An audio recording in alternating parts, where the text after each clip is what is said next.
Halo anak-anak, walaupun kita belajar di rumah, belajar secara online, tetap semangat ya. Semoga pandemi ini cepat berakhir.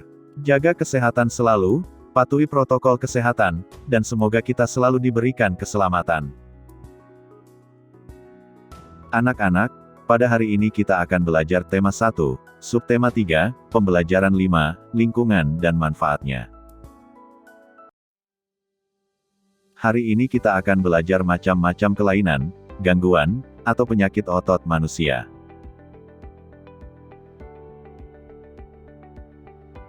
Hipertrofi kelainan otot yang membesar dan menjadi lebih kuat karena sel otot diberikan kegiatan aktivitas yang terus-menerus secara berlebihan.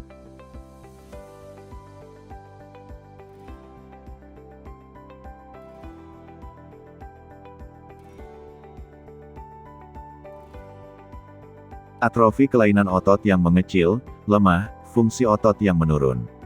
Hal ini disebabkan adanya penyakit polimielitis yang dapat merusakkan sel saraf pada otot.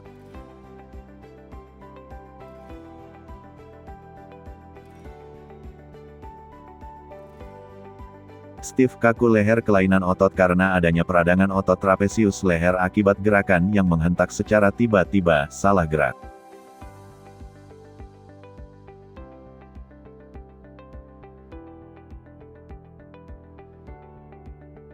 Tetanus kelainan otot yang disebabkan adanya infeksi bakteri Clostridium tetani. Tetanus menyebabkan otot menjadi kejang-kejang. Nah anak-anak sekarang mari kita membaca dan mencari ide pokok tiap paragrafnya.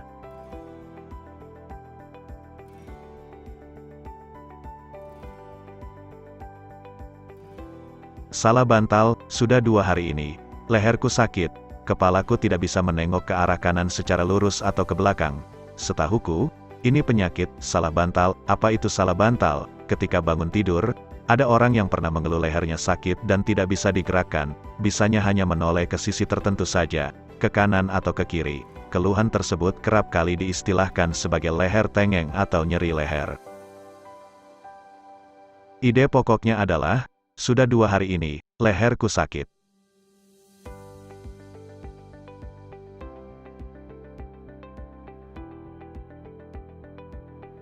Menurut Dr. Melia Waryanto, SEP.AK, salah bantal adalah suatu penyakit yang sering terjadi pada saat bangun tidur di mana leher terasa kaku dan tidak bisa digerakkan ke kanan dan ke kiri. Penyakit ini sebenarnya disebut dengan torticollis. Tengeng atau torticollis adalah penyakit di mana posisi dagu tidak sejajar dengan tulang dada paling atas dan depan.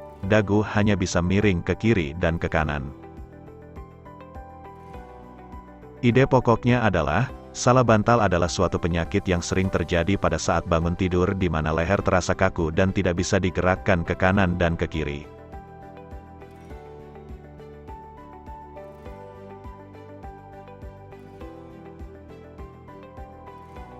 Kejadian ini bisa terjadi dan dialami oleh siapa saja, baik anak-anak, orang dewasa, maupun orang tua. Rasa nyeri pada leher ini bisa berdampak pada terganggunya aktivitas sehari-hari. Pada sebagian kasus, hal ini seringkali tidak dipermasalahkan atau dikhawatirkan, akan tetapi tidak sedikit pula orang yang menjadikan kondisi ini sebagai suatu keadaan yang sangat mengganggu.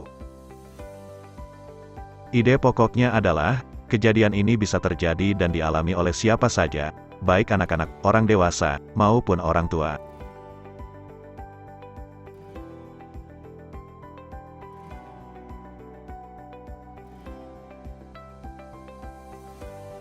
Penyebab torticollis adalah salah posisi tidur, bantal yang terlalu tinggi, bantal yang kaku, sehingga pundak menjadi pegal dan kaku, leher terkilir, tengkuk dan leher terpapar angin dan dingin. Selain itu, juga disebabkan oleh cedera atau terkilir pada otot leher dan tulang rawan, sendi dan reumatisme otot leher. Ide pokoknya adalah, penyebab torticollis adalah salah posisi tidur, bantal yang terlalu tinggi, bantal yang kaku.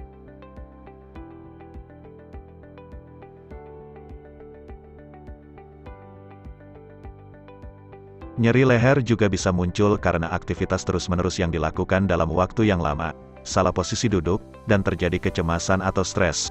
Oleh karena itu kita harus selalu memperhatikan aktivitas yang kita lakukan sehari-hari. Kita juga harus berhati-hati dalam melakukan gerakan yang memanfaatkan kerja otot dan tulang. Ide pokoknya adalah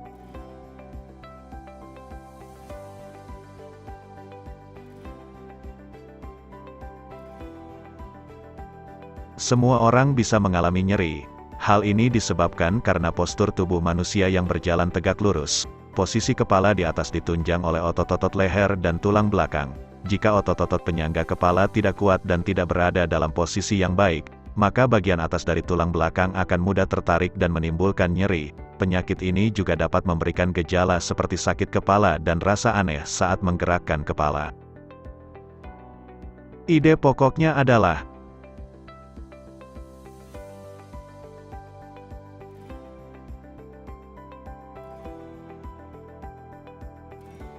apabila sudah terkena salah bantal, sebaiknya segera diobati dengan cara dipijat.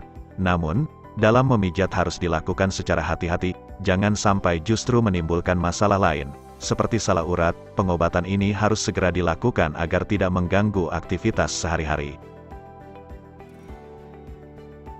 Ide pokoknya adalah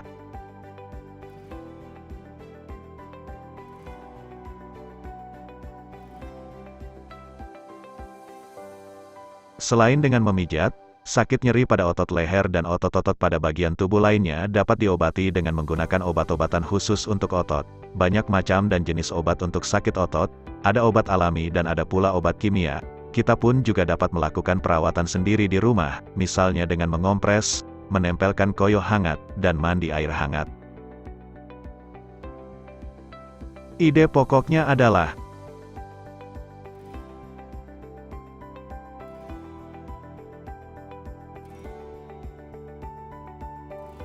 bagaimana cara agar terhindar dari penyakit salah bantal? Caranya sebagai berikut. 1.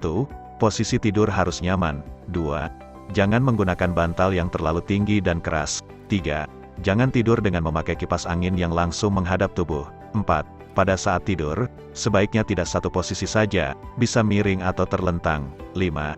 Tidur jangan di atas kasur yang keras. Ide pokoknya adalah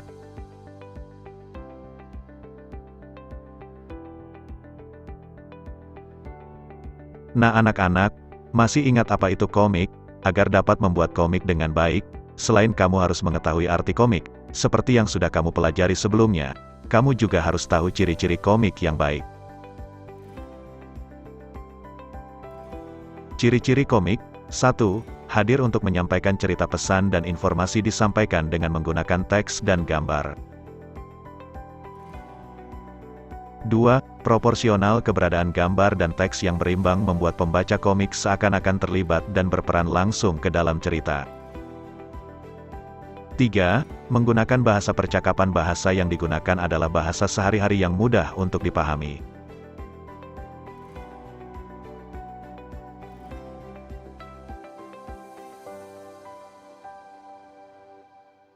4. Biasanya bersifat kepahlawanan. Umumnya isi cerita komik akan cenderung membuat pembaca mempunyai rasa atau sikap kepahlawanan.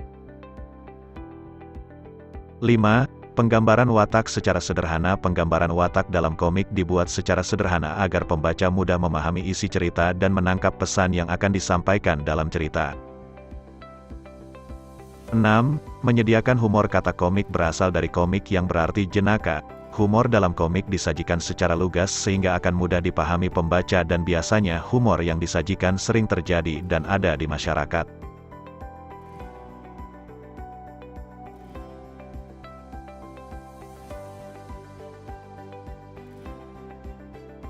Nah anak-anak, sekarang setelah kalian belajar, sekarang saatnya mengerjakan tugas.